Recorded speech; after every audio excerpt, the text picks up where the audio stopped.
بسم اللہ الرحمن الرحیم۔ السلام علیکم۔ میں ایک گاؤں میں اسکول ٹیچر تھی۔ جب بھی میں کلاس میں جاتی ایک 14 سالہ لڑکی منہ چھپا کر رو رہی ہوتی۔ ایک دن میں نے اس لڑکی سے پوچھا کہ تمہیں کیا ہوا ہے، تم سارا دن کیوں روتی رہتی ہو؟ تب وہ لڑکی کہنے لگی، ٹیچر میرے باپ نے میری ماں کو بلا وجہ ہی مار دیا تھا اور اس کی قبر ہمارے گھر میں ہے۔ میں روز خواب میں اس قبر کو دیکھتی ہوں کہ اس قبر میں اماں کی بجائے آپ ہوتی ہیں۔ پھر مجھے اماں کی آواز آتی ہے کہ اپنی ٹیچر کو کہو کہ میری قبر کھدوائے۔ اس لڑکی کی بات سنتے ہی میری جان نکلنے لگی۔ میں نے اسی دن مولوی صاحب کو بلایا اور اس کی ماں کی قبر واپس کھدوائی، مگر یہ دیکھ کر تو میرے سر پر آسمان ٹوٹ پڑا۔ وہاں تو اس لڑکی کی میرا نام فاطمہ ہے، میرے نزدیک رشتے بہت اہم تھے، اس لیے کچھ بھی ہو جاتا، کوئی مجھے جتنا بھی تنگ کرتا میں سب کو معاف کر دیا کرتی۔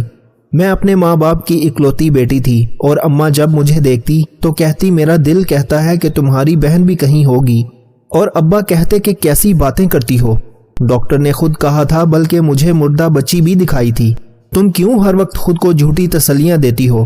یہ مان کیوں نہیں لیتی کہ ہماری صرف ایک ہی بیٹی ہے اور اس کے علاوہ ہمارے پاس کوئی اور نہیں؟ مگر اماں کہتی ہیں کہ میرا دل گواہی دیتا ہے کہ میری دوسری بیٹی زندہ ہے، اور ایک ماں کا دل کبھی جھوٹ نہیں بولتا۔ میں اس وقت میٹرک میں تھی۔ اماں سے پوچھتی تو اماں کہتی ہیں کہ جب تم پیدا ہونے والی تھی تب ڈاکٹر نے بتایا کہ 2 جڑواں بیٹیاں ہیں، میرے پاس الٹرا ساؤنڈ رپورٹ بھی پڑی ہے، اور جب تم اس دنیا میں آئی تو اسی ڈاکٹر نے کہا کہ ایک بچی پیدا ہوتے ہی مر گئی تھی۔ بھلا یہ کیسے ہو سکتا ہے؟ وہ جھوٹ بولتی ہے، اور تمہارے ابا نے میرے کہنے پر بہت تلاش کیا، پولیس میں رپورٹ بھی درج کروائی، مگر کچھ حاصل نہ ہوا۔ اگر وہ ڈاکٹر جھوٹی ہوتی تو ضرور بھاگ جاتی، لیکن وہ بھی نہیں بھاگی تھی اور نہ ہی وہ مانی تھی۔ بس پھر میں نے یہ مان لیا کہ وہ سچ کہتی ہوگی، پر کبھی کبھی میرا دل کہتا ہے کہ میری بیٹی زندہ ہے، اور میں اماں کو تسلی دیتی کہ آپ بالکل فکر مت کریں، ایک دن میں اپنی بہن کو ضرور ڈھونڈ نکالوں گی۔ وقت گزرتا گیا۔ جب میں کالج میں پہنچی تو پھپھو نے رشتہ توڑ دیا۔ اصل میں میرا رشتہ میری پھپھو کے گھر بچپن سے ہی طے تھا، پر انہوں نے کہا کہ ان کا بیٹا کسی اور لڑکی کو پسند کرتا ہے اور وہ کسی صورت اپنے بیٹے کے خلاف نہیں جا سکتی، اور اماں ابا خاموش ہو گئے۔ ایسا نہیں تھا کہ میں خوبصورت نہیں تھی، پر کہتے ہیں کہ انسان کو جب کسی سے محبت ہو جاتی ہے تو وہ انسان اسے پوری دنیا کا سب سے خوبصورت انسان لگنے لگتا ہے۔ اس کی خوبیاں، اس کی خامیاں ہمیں سب بہت پیاری لگنے لگتی ہیں، اور ایسا ہی ہوا تھا۔ میرے منگیتر شاہد کو وہ لڑکی پسند آ گئی تھی جس سے اس کو محبت ہو گئی تھی، اور پھر ان دونوں کا نکاح ہو گیا۔ ابا نے پھپھو سے کہا کہ اگر تم اپنے بیٹے کو سمجھاتی تو وہ کبھی اس رشتے کے خلاف نہیں جاتا۔ میری بیٹی کی خوشیاں چھین کر تم نے کسی اور کی جھولی میں ڈال دی ہیں، آج سے ہمارا تمہارا کوئی رشتہ نہیں۔ اور وہ خود غصے سے اٹھ کے چلی گئی۔ جاتے وقت کہنے لگی کہ آپ لوگوں کے پاس دینے کو ہے ہی کیا؟ جہاں میرے بیٹے نے رشتہ کیا ہے وہ لڑکی امیر گھر سے ہے، ان کے گھر 2 گاڑیاں بھی کھڑی ہیں، نوکر چاکر سب کچھ ہے، اور وہ لوگ لاکھوں کا جہیز دیں گے۔ تب ابا نے کہا کہ آپا تم ایسے کہو کہ دولت کے لالچ میں رشتہ کیا ہے، ایسے سالوں کی محبت کو ٹھکرا کر ہم سے رشتہ ختم کر لیا، پر تم بھول گئی کہ مخلص رشتے پیسوں سے کہیں زیادہ اہم ہوتے ہیں۔ اس کا احساس تمہیں تب ہوگا جب وقت گزر جائے گا۔ میں بہت روتی تھی۔ اماں مجھے کہتی کہ جو چیز انسان کے نصیب میں نہ ہو وہ کوئی نہ کوئی وجہ بن کر ہم سے دور ہو جاتی ہے۔ جس کے لیے آج تم رو رہی ہو، دیکھنا کل وہ خود تمہارے لیے روئے گا۔ بہتر ہے کہ اس شخص کو بھول کر اپنی زندگی میں آگے بڑھو، اس قابل بنو کہ تمہاری پھپھو کو خود احساس ہو کہ انہوں نے کیا کر دیا۔ میں نے اماں سے کہا کہ اماں وہ رشتہ میں نے خود نہیں کیا تھا، کیا ضرورت تھی آپ لوگوں کو بچپن میں میرا رشتہ طے کرنے کی؟ کالج میں میری سبھی سہیلیاں میرا مذاق اڑاتی ہیں، اور محلے والے جب میں گزرتی ہوں تو باتیں سناتے ہیں، اسی لیے مجھے رونا بھی آتا ہے۔ تب اماں نے کہا کہ یہ دنیا ہر کمزور انسان کا مذاق بناتی ہے، اور جب تم طاقتور بن جاؤ گی تو یہی دنیا تمہاری تعریف کرے گی۔ ان لوگوں کا کیا ہے، جیسے ہی کوئی اور نئی بات ملے گی تو پرانی کو بھول جائیں گے۔ تم پریشان مت ہو۔ وقت اپنی سپیڈ سے گزرتا گیا۔ میرے کزن نے شادی کر لی تھی، میں بھی کالج میں پڑھ رہی تھی، پر میں نے سوچ لیا تھا کہ مجھے اپنے پیروں پر کھڑا ہونا ہے، کچھ بننا ہے۔ میرے ابا بھی اسکول ٹیچر تھے اور ہم گھر کے 3 افراد تھے۔ ہمارا اتنا خرچہ بھی نہیں تھا اور میری پڑھائی پر بہت پیسہ خرچ ہو رہا تھا، اس لیے پہلے مجھے اپنی پڑھائی پر دھیان دینا تھا۔ میرے کالج کے ایگزام ختم ہوئے تو تو خالہ میرا رشتہ مانگنے کے لیے ہمارے گھر آئی اور ابا سے میرا ہاتھ مانگا اور ابا کچھ سوچ میں پڑ گئے۔ اماں نے کہا کہ میری بہن کو خالی ہاتھ مت لوٹائیں۔ تب ابا نے کہا کہ میں پھر سے وہی غلطی نہیں کرنا چاہتا جو بہت سال پہلے کی تھی۔ جب تک فاطمہ کی تعلیم مکمل نہیں ہو جاتی میں تب تک کوئی فیصلہ نہیں کرنا چاہتا۔ میں نہیں چاہتا کہ میری بیٹی کو پھر سے کسی پریشانی کا سامنا کرنا پڑے۔ اگر میری بیٹی کو کوئی اور لڑکا پسند ہوا تو میں اس کی وہیں شادی کروں گا۔ میری بیٹی نے بہت مشکلات دیکھی ہیں، بہت دکھوں کا سامنا کیا ہے۔ ہمارے حالات تو اب بہتر ہوئے ہیں، اس سے پہلے تو ایک وقت کا کھانا بھی ہمارے لیے مشکل ہو چکا تھا۔ تب خالہ نے کہا کہ بھائی صاحب مجھے کوئی جلدی نہیں ہے، آپ ایک بار فاطمہ سے پوچھ لیں پھر فیصلہ کیجیے گا۔ میں آپ کے فیصلے کا انتظار کروں گی۔ اور جب ابا نے مجھ سے پوچھا تو میں نے صاف انکار کر دیا، کیونکہ خالہ کا بیٹا مجھے بالکل بھی پسند نہیں تھا۔ وہ یونیورسٹی میں پڑھ رہا تھا اور اکثر لڑکیوں کے ساتھ فراڈ کرتا تھا، مگر اماں کو اپنے بھانجے سے بہت محبت تھی۔ اماں نے کہا کہ لڑکے شادی سے پہلے یہ سب کچھ کرتے ہیں، تم اتنی چھوٹی باتوں کو مت سوچو۔ میں نے کہا کہ اماں یہ چھوٹی بات نہیں ہے، جس انسان کو باہر ہر آتی جاتی خوبصورت لڑکی سے دوستی کرنے کی عادت ہو، اس کو پیار میں پھنسا کر اس کا فائدہ اٹھاتا ہو۔ مجھے ایسے کسی بھی انسان سے نہ تو کوئی رشتہ رکھنا ہے اور نہ کوئی مجھ سے اس کے متعلق کوئی بات کرے۔ خالہ کا بیٹا پیسے والا تھا پر وہ اپنی حد سے آگے بڑھ چکا تھا اور میں کسی ایسے گھٹیا کردار والے انسان سے شادی نہیں کرنا چاہتی تھی۔ مجھے اپنی قسمت پہ پورا یقین تھا۔ جو میرا رزلٹ آیا تو ابا نے پورے محلے میں مٹھائی بانٹی اور میرا ایڈمیشن یونیورسٹی میں کروا دیا گیا۔ ابا کو دیکھ کر اور اپنے ٹیچرز کو دیکھ کر میرا دل بھی کرتا تھا کہ میں بھی ٹیچر بنوں۔ جب خالہ کو رشتے سے انکار کر دیا تو خالہ کا بیٹا یونیورسٹی پہنچ گیا۔ میرا راستہ روک کر کہنے لگا کہ مجھے لگتا ہے یا تو تم کسی اور کو پسند کرتی ہو یا پھر ابھی تک اپنے منگیتر کو بھولی نہیں ہو جو مجھ جیسے لڑکے کو انکار کر دیا۔ لڑکیاں تو مجھ پر مرتی ہیں اور ایک تم ہو جس سے میں شادی کرنا چاہتا ہوں۔ بہت سے لڑکے لڑکیاں ہماری باتیں سن رہے تھے اور آپس میں چہ مگوئیاں کر رہے تھے۔ میں نے کہا کہ تم نے جو سمجھنا ہے سمجھ لو، میں تم جیسے گھٹیا اور آوارہ انسان کے ساتھ کبھی بھی شادی نہیں کروں گی، چاہے کچھ بھی ہو جائے۔ اگر دوبارہ کبھی میرا راستہ روکا یا مجھ سے مخاطب ہونے کی کوشش کی تو یاد کر لینا کہ میرا باپ کون ہے۔ اور میں وہاں سے چلی آئی۔ اصل میں میرے ابا پورے خاندان میں غصے اور غیرت کی وجہ سے بہت مشہور تھے، پر گھر میں سب کے سب بہت رحم دل اور محبت کرنے والے تھے۔ ابا کہتے تھے کہ انسان کو اپنا معیار بنا کر رکھنا چاہیے، اس کا ایک ایسا کردار ہونا چاہیے تاکہ کوئی بھی آدمی ہم سے مخاطب ہونے کے لیے 100 بار سوچے۔ اور ایک لڑکی کو چاہیے کہ وہ جب گھر سے باہر نکلتی ہے تو سخت لہجہ اپنائے، کسی بھی اجنبی سے مخاطب ہو تو وہ لہجے سے یہ جان لے کہ یہ لڑکی کیسی ہے تاکہ وہ اپنے دائرے میں رہے۔ ابا نے مجھے بہت مضبوط بنایا تھا اور یہی وجہ تھی کہ مجھے اب باہر کے لوگوں سے ڈر نہیں لگتا تھا۔ پھر ایک دن میری خوشی کی انتہا نہ رہی جب ابا نے میرے لیے گاڑی خریدی۔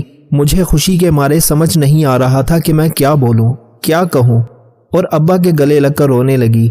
ابا نے کہا کہ تمہارے باپ کی اتنی حیثیت ہو چکی ہے کہ وہ اپنی بیٹی کو گاڑی خرید کر دے سکتا ہے تاکہ میری بیٹی اپنی کار پر یونیورسٹی آئے جائے، ایسے بسوں اور رکشوں میں دھکے نہ کھانے پڑیں۔ اور پھر میں ذیشان سے کار چلانا سیکھنے لگی۔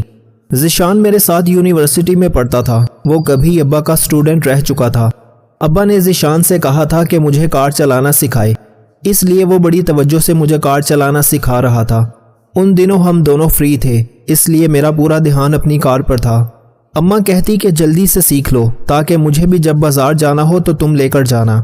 پہلے شروع میں ابا کو ساتھ لے کر جاتی تھی کیونکہ مجھے بہت عجیب لگا کرتا تھا ایسے ذیشان کے ساتھ اکیلے جانا، مگر جب ابا نے کہا کہ وہ میرا طالب علم رہ چکا ہے اور ایک استاد کو اپنے طالب علم کے بارے میں بہت اچھے سے پتہ ہوتا ہے، پچھلے 16 سالوں سے میں ذیشان کو جانتا ہوں، اس کے ابا کے ساتھ میری بھی بہت دوستی ہے، اس لیے تم بے فکر ہو کر جاؤ۔ اور ایسا ہی تھا، ذیشان صرف کام کی بات کرتا تھا اور کبھی اس نے میری طرف دیکھا بھی نہیں تھا۔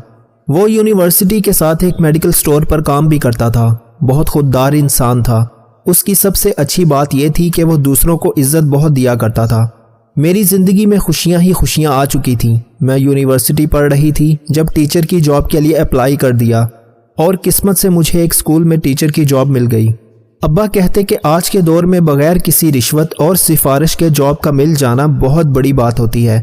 وہ لوگ جو پہلے مجھے باتیں سناتے تھے، منگنی ٹوٹنے کے تانے دیا کرتے تھے، وہی لوگ کہتے کہ تمہارا کزن تمہارے قابل نہیں تھا، اچھا ہوا جو یہ رشتہ ختم ہو گیا۔ جبکہ میں ان لوگوں کو بھول چکی تھی۔ پھپھو 6 سال بعد ہمارے گھر آئی تھی، ابا سے معافی مانگی تو اماں نے کہا کہ وہ آپ کی بہن ہے، آپ انہیں معاف کر دیں، جو ہوا ہے اسے بھول جائیں، اور اماں کے کہنے پر ابا نے اپنی بہن کو معاف کر دیا۔ تب پھپھو نے بتایا کہ اس نے بہت غلط کیا تھا، اب میرا بیٹا پچھتا رہا ہے، اس کی زندگی جہنم ہو گئی تھی، اس لیے اس نے کسی کی پرواہ نہیں کی اور اپنی بیوی کو طلاق دے دی ہے۔ میں تو اسے کب سے کہہ رہی تھی کہ اس رشتے کو ختم کر دو، پر شکر ہے کہ اس لڑکی سے جان چھوٹ گئی۔ اس لڑکی نے تو میرے بیٹے کو غلام ہی سمجھ لیا تھا۔ اور پھر پھپھو کہنے لگی کہ بھائی صاحب، خوشی کا موقع ہے، فاطمہ کو جاب بھی مل گئی ہے، کیوں نہ جو غلطی پہلے کی تھی اب اس کو سدھار لیا جائے۔ تو ابا نے کہا کہ بہتر ہوگا کہ یہیں چپ ہو جائیں، اس بات کو آگے مت بڑھائیں۔ پھپھو جب سے آئی تھی ہمارے گھر کو دیکھے جا رہی تھی۔ وقت تو کبھی بھی بدل سکتا ہے، ہمارا بھی بدل چکا تھا، پر میں نے ایک بات سیکھ لی تھی کہ آپ کیا ہیں اور کیسے انسان ہیں۔ اب لوگ یہ نہیں دیکھتے، لوگ صرف ظاہری چیزوں کو دیکھتے ہیں، پیسے کو دیکھتے ہیں، اور اسی وجہ سے نہ جانے کتنی لڑکیوں کی شادی کی عمر گزر جایا کرتی ہے۔ کاش لوگ بیٹی والوں کی مجبوری کو بھی سمجھ جائیں، پر پتہ نہیں ایسا کب ہوگا۔ ابا نے پھپھو سے کہا کہ آپ نے معافی مانگی، میں نے معاف کر دیا، اس سے آگے میں آپ سے کوئی رشتہ نہیں جوڑ سکتا۔ اور پھر پھپھو نے ابا کے پاؤں پکڑ لیے۔ تب بابا نے کہا کہ بہنیں یہ سب کرتے ہوئے اچھی نہیں لگتی، پر میں اب کچھ نہیں کر سکتا، میری بیٹی کی زندگی کا سوال ہے، میں بہت مجبور ہوں۔ تب پھپھو نے کہا کہ مجھے اب رشتوں کی سمجھ آ گئی ہے، اگر آپ نے مجھے دل سے معاف کیا ہوتا تو میرے ہاتھ میں فاطمہ کا ہاتھ ضرور دیا ہوتا۔ تب ابا نے کہا کہ میں فاطمہ کا رشتہ کر چکا ہوں، بس جیسے ہی لڑکے کی نوکری لگے گی میں شادی کر دوں گا، مجھے اپنی زبان سے پھرنے کی عادت نہیں ہے، جب دل کرے آئیں، یہ آپ کا گھر ہے، پر دوبارہ کبھی بھی فاطمہ کا نام مت لیجیے گا۔ اور پھپھو چپ کر کے واپس چلی گئیں۔ اماں نے پوچھا آپ نے فاطمہ کا رشتہ کہاں کر دیا ہے؟ تب ابا نے کہا کہ ذیشان کے ابا آئے تھے مجھ سے بات کرنے تو میں نے ہاں کر دی ہے، ذیشان بہت اچھا لڑکا ہے اور بہت جلد اس کو کسی اچھی جگہ جاب مل جائے گی۔ ابا نے مجھ سے کہا کہ تم میری بیٹی ہو اور میں اپنی بیٹی کی پسند اور ناپسند کو بہت اچھے سے جانتا ہوں، اور ابا نے میرا نکاح ذیشان سے کر دیا۔ یہ سچ تھا، ذیشان مجھے اچھا لگنے لگا تھا، پر مجھے ڈر لگتا تھا محبت مجھے راس نہیں ہے، نہ جانے کیا ہو۔ اور نکاح سے 2 دن پہلے میری پھپھو کا بیٹا آیا، میرے سامنے بہت رونے لگا اور کہنے لگا کہ تم انکار کر دو، تمہیں میں بہت خوش رکھوں گا۔ اور میں اسے یہ کہہ کر آگے بڑھ گئی تھی کہ جس انسان کے نزدیک پیسہ اہم ہو، جو رشتوں کی اہمیت نہ جانتا ہو، اس انسان سے میں کبھی بھی شادی نہیں کر سکتی۔ میرا نکاح ذیشان سے ہو گیا تھا، میں بہت خوش تھی۔ جب مجھے پتا چلا کہ میری جاب شہر سے دور ایک گاؤں میں لگی ہے، اماں بہت پریشان ہو گئی تھی، کیونکہ وہ گاؤں شہر سے کافی دور تھا اور آنے جانے میں بھی بہت وقت لگتا تھا۔ ذیشان نے مجھے کہا کہ دیکھ لو، ادھر نکاح ہوا ہے اور ادھر تم کتنی دور جا رہی ہو، مجھے لگتا ہے کہ میں تمہارے قابل نہیں ہوں۔ تب میں نے کہا کہ ایسی بات نہیں ہے، بھروسہ رکھنا چاہیے، اور میں کون سا کسی دوسرے ملک میں جا رہی ہوں، اسی شہر میں تو ہوں۔ ذیشان نے اسی گاؤں میں میرے رہنے کا انتظام کروا دیا تھا۔ ذیشان بہت پہلے سے مجھے پسند کرتا تھا، اس کے بابا پہلے بھی رشتہ مانگنے آئے تھے، اور جب ابا نے بتایا کہ اس کا رشتہ پھپھو کے گھر طے ہے تو وہ چپ ہو گئے تھے، اور جب ان کو میرا رشتہ ختم ہونے کا پتہ چلا تو ذیشان کے بابا نے خود ابا سے بات کی تھی۔ تب بابا نے گھر کسی کو نہیں بتایا تھا اور ہاں کر دی تھی، اور آنے والے وقت میں ذیشان میرے لیے بہت اچھا ہم سفر ثابت ہوا تھا۔ اماں ابا مجھ سے ملنے آتے رہتے تھے، ابا کہتے تھے کہ میں نے بات کی ہوئی ہے، امید ہے بہت جلد تمہارا ٹرانسفر شہر کے کسی اسکول میں ہو جائے گا۔ میں اسکول جانے لگی تھی، بہت اچھا لگتا تھا بچوں کو پڑھانا، پر وہ چھوٹے بچے نہیں تھے، 9ویں جماعت کے بچے تھے، اور ایک لڑکی جس کی عمر 14 سال تھی وہ ہر وقت مجھے دیکھتی رہتی تھی اور اکثر رویا بھی کرتی تھی۔ ایک دن وہ بہت زیادہ رو رہی تھی، میں نے اس سے پوچھا کہ کیا ہوا ہے؟ تب وہ روتے ہوئے بولی کہ ٹیچر، میری ماں کو میرے باپ نے مار دیا ہے اور اس کی قبر ہمارے گھر میں ہی ہے، میں روز خواب میں اس قبر کو دیکھتی ہوں، اس قبر میں آپ ہوتی ہیں۔ یہ سنتے ہی میری جان نکل گئی۔ میں نے مولوی صاحب کو بلوایا اور اس کی ماں کی قبر واپس کھدوائی۔ یہ دیکھ کر میرے پیروں تلے سے زمین نکل گئی کہ اس کی قبر میں اس بچے کی ماں جو بالکل میرے جیسی تھی وہ دفن تھی، اور اس کے مردہ وجود کو ابھی تک کچھ نہیں ہوا تھا، اور یقیناً وہ بہت نیک عورت تھی۔ گھر کے صحن میں 2 قبریں تھیں، ایک اس بچے کے ماں کی اور ایک اس کے باپ کی، اور اس لڑکی کو دیکھ کر میں پھوٹ پھوٹ کر رو پڑی تھی۔ اور اس لڑکی کو اپنے گلے لگا کر رونے لگی تھی، اس کا چہرہ چومنے لگی تھی، کیونکہ میں جان گئی تھی کہ وہ میری بھانجی ہے۔ تب وہ مجھے کہنے لگی کہ میں جانتی تھی کہ آپ میری خالہ ہے۔ اماں نے مرنے سے پہلے مجھ سے کہا تھا کہ ان کی ایک بہن بھی ہے، پر وہ کبھی بھی آپ کو تلاش نہیں کر سکی تھی۔ میں نے اماں ابا کو فون کر کے اسی جگہ آنے کا کہا تھا، اور کچھ دیر میں اس گھر میں اماں کے رونے کی آوازیں آ رہی تھیں اور ابا بھی رو رہے تھے، اور جو بوڑھی عورت پاس کھڑی تھی، اماں نے اس سے کہا کہ میں نے تم پر کتنا بھروسہ کیا تھا، مگر تم نے میرے ساتھ کیا کر دیا؟ تم نے دوستی کا مان کھو دیا، مجھ سے اتنے سال میری بیٹی کو دور رکھا، اور آج اگر وہ مجھے ملی تھی تو اس کو گلے لگانا بھی نصیب نہیں ہوا۔ میرے ابا اماں کو تسلی دینے لگے، کہنے لگے کہ اس بیٹی کا سکھ کبھی ہمارے نصیب میں نہیں تھا۔ 14 سالہ لڑکی جس کا نام مریم تھا، اماں اس کو اپنے گلے سے لگا کر روتی رہی تھی، کبھی اس کا چہرہ چومتی، کبھی اس کے ہاتھوں کو چومتی۔ اور وہ بوڑھی عورت جو اماں کی دوست تھی، وہ آج سے کئی سال پہلے ایک ہاسپٹل میں نرس تھی۔ اس نے اماں کے پاؤں پکڑ لیے، کہنے لگی کہ مجھے معاف کر دو۔ اماں نے کہا کہ میں تمہیں کبھی بھی معاف نہیں کروں گی۔ تب وہ کہنے لگی کہ میں اس وقت بہت مجبور تھی، جب شادی کے اتنے سال بعد بھی میری اولاد نہ ہوئی تو میرے شوہر نے کہا تھا کہ اب وہ دوسری شادی کرنا چاہتا ہے، اور میری ساس بھی دن رات مجھے بانجھ پن کے تانے دیتی تھی۔ وہ کہتی تھی کہ تم کبھی بھی ماں نہیں بن سکتی، بہتر ہے کہ خود اپنے شوہر کی دوسری شادی کروا دو۔ اور یہ مجھ سے نہیں ہوتا تھا، میں اپنے شوہر سے محبت کرتی تھی، سب سے لڑ جھگڑ کر اس سے شادی کی تھی، اور کہتے ہیں کہ اگر قسمت ساتھ نہ دے تو محل میں رہنے والی شہزادیاں بھی مٹی میں رل جاتی ہیں۔ اس نے کہا کہ میرا شوہر بھی اسی وجہ سے میری عزت نہیں کرتا تھا، اور پھر شادی کے 5 سال بعد میں امید سے ہو گئی تھی۔ سب بہت خوش تھے، اتفاق سے تم بھی ان دنوں امید سے تھی۔ ہم دونوں کی ڈیلیوری بھی ایک ہی دن ہوئی تھی۔ میری بیٹی پیدا ہوئی تو وہ مردہ تھی، اور یہ بات ایک دوسری نرس کے علاوہ کوئی نہیں جانتا تھا۔ میں نے اس سے کہا کہ کچھ کر دو ورنہ میرا شوہر مجھے چھوڑ دے گا۔ تب اس نے کہا کہ تمہاری دوست کی 2 بیٹیاں ہوئی ہیں، اگر تم کہو تو میں تمہاری بچی وہاں رکھ آتی ہوں اور اس کی اٹھا کر لے آتی ہوں۔ میں نے کہا کہ یہ ظلم مت کرو۔ تب وہ کہنے لگی کہ سوچ لو، تمہارا شوہر اور ساس باہر بیٹھے ہیں۔ تب طلاق کے ڈر سے میں خود غرض ہو گئی تھی اور تمہاری بیٹی کو اٹھا لیا اور اپنی مردہ بچی تمہیں دے دی، یہ سوچ کر کہ ایک بیٹی تو ہمارے پاس موجود ہے۔ میری ساس اور میرا شوہر بہت خوش تھے۔ اس کے بعد میرا شوہر میرا بہت خیال رکھتا، وہ کہتا کہ میری بیٹی میری دنیا ہے۔ میں اب اپنی بیٹی کی خاطر کبھی دوسری شادی نہیں کروں گا، چاہے کچھ بھی ہو جائے۔ تب میری ساس بھی خاموش ہو گئی تھی۔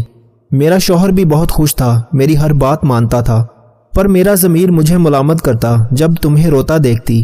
کئی بار سوچا کہ تمہیں سب بتا دوں، مگر ہمت نہ ہوئی، اور پھر ایک دن تمہیں کچھ بتائے بغیر ہر رابطہ ختم کر کے دوسرے شہر چلی گئی۔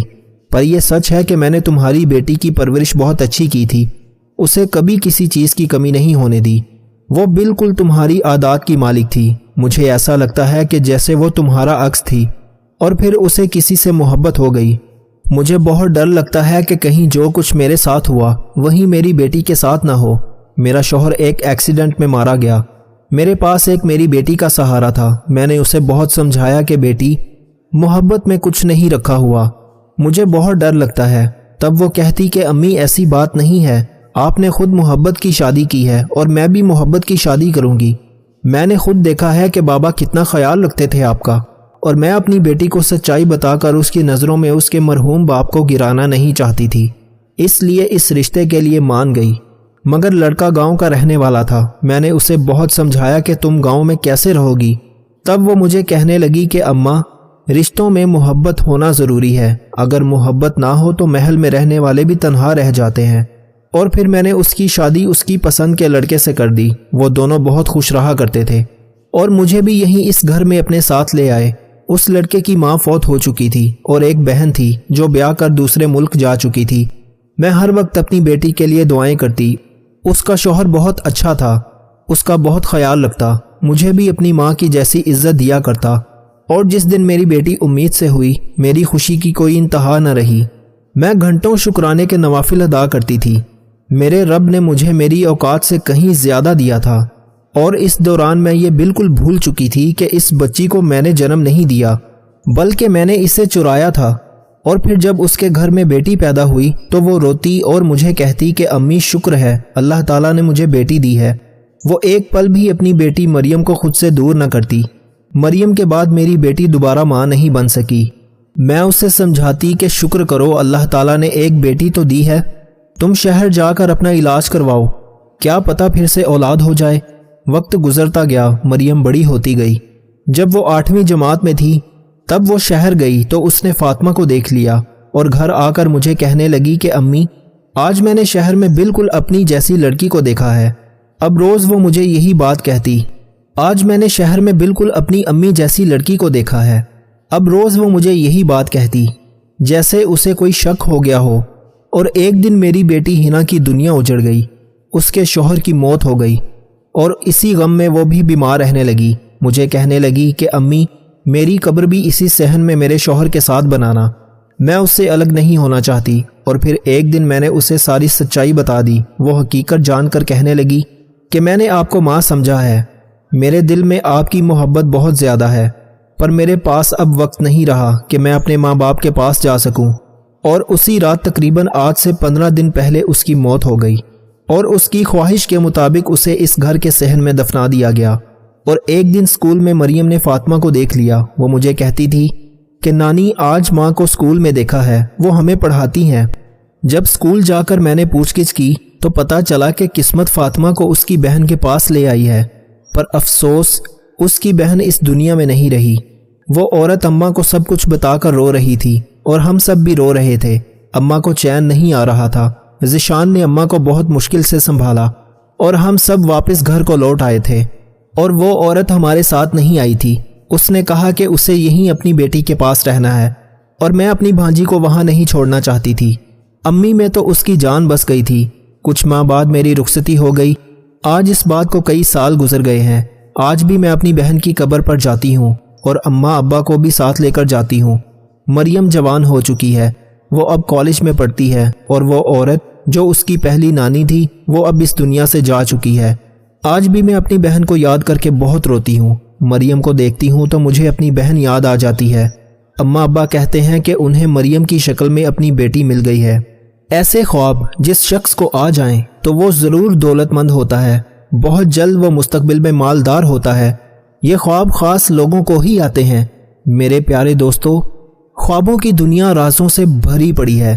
آپ کو بتا دیں کہ خواب ہر کوئی دیکھتا ہے، اور یہ خواب کہ ان کی الگ الگ تعبیر ہوتی ہے۔ خوابوں کی دنیا ایک الگ ہی دنیا ہوتی ہے، جدھر جانے کے بعد ہم خود کو بالکل علیحدہ اور عجیب محسوس کرتے ہیں۔ خواب ہر قسم کے ہوتے ہیں، ایک وہ جس کو دیکھنے کے بعد ہم ڈر کر جاگ جاتے ہیں اور انہیں بھول نہیں پاتے، اور دوسری قسم وہ خواب جو آتے ہیں تو ہمیں خوشی کا احساس ہوتا ہے، لیکن اس کے ساتھ کچھ ایسے بھی خواب ہوتے ہیں جو دیکھنے والوں کی راتوں رات قسمت چمکا دیتے ہیں۔ یہ خواب خاص لوگوں کو ہی دکھائی دیتے ہیں۔ یہ اللہ پاک کی طرف سے اشارہ ہوتا ہے کہ جلد ہی خواب دیکھنے والا مستقبل میں کروڑ پتی بننے والا ہے۔ اس لیے دھیان سے یہ ویڈیو دیکھیں، کیا آپ کو یہ خواب تو نہیں آئے۔ نمبر 1، پہلے نمبر پر جس خواب کے بارے میں بتاؤں گا وہ کروڑوں میں کچھ ہی خوش نصیب لوگوں کو آتے ہیں۔ اگر آپ کے خواب میں اونچے پہاڑوں سے آبشار گر رہی ہے اور آپ اس آبشار سے خود کو خواب میں پانی پیتا دیکھتے ہیں تو یہ اشارہ ہے کہ بہت جلد آپ کے نصیب کھلنے والے ہیں۔ خدا کی بے پناہ رحمت اور نعمت سے آپ کو نوازا جائے گا اور ایک خوبصورت زندگی آپ کو مستقبل میں میسر آئے گی۔ یہ خواب عمر بڑھنے کی بھی دلیل ہے، لیکن یہ خواب کسی کے ساتھ بھی شیئر نہ کریں۔ خواب نمبر 2، جس شخص کو خواب میں ہریالی نظر آئے تو وہ شخص بہت جلد امیر ہو جاتا ہے۔ خواب میں ہرے بھرے درخت دکھائی دیں اور کھلتے پھول تو یہ بہت ہی نیک اور زبردست خواب ہے، اور اگر آپ درخت سے پتے توڑ رہے ہیں تو یقیناً آپ مالدار ہونے والے ہیں۔ درخت پھلدار ہو تو کیا ہی بات ہے، یہ اشارہ ہے کہ آپ کو تمام دنیا کی راحتیں حاصل ہوں گی۔ خواب نمبر 3، خواب میں اگر کوئی شخص دیکھے کہ اس کے ماں باپ اس کو پانی پلا رہے ہیں تو یہ بہت ہی نیک خواب ہے، یہ مالدار اور امیر ہونے کی دلیل ہے، ماں باپ کی طرف سے آپ کو دعائیں ملنے کی دلیل ہے۔ خواب میں ماں باپ کو دیکھنا جو آپ سے خوش ہوں اور آپ کو کچھ پلا رہے ہوں تو یہ یقیناً بہت ہی نیک خواب ہے۔ دوستو، اگر آپ کو ان میں سے کوئی بھی خواب دکھائی دے تو آپ بہت لکی انسان ہیں۔ یہ خواب ہر کسی کو نظر نہیں آتے، اور ایسے خواب ہرگز کسی کے ساتھ شیئر نہ کریں۔ میں امید کرتا ہوں کہ میری آج کی ویڈیو آپ کو پسند آئی ہوگی۔ اور اگر آپ کو میری ویڈیو پسند آئی ہے تو لائک تو بنتا ہے۔ اپنا بہت سا خیال رکھیے گا۔ اللہ تعالیٰ آپ کو ہمیشہ خوش اور آباد رکھے، آمین۔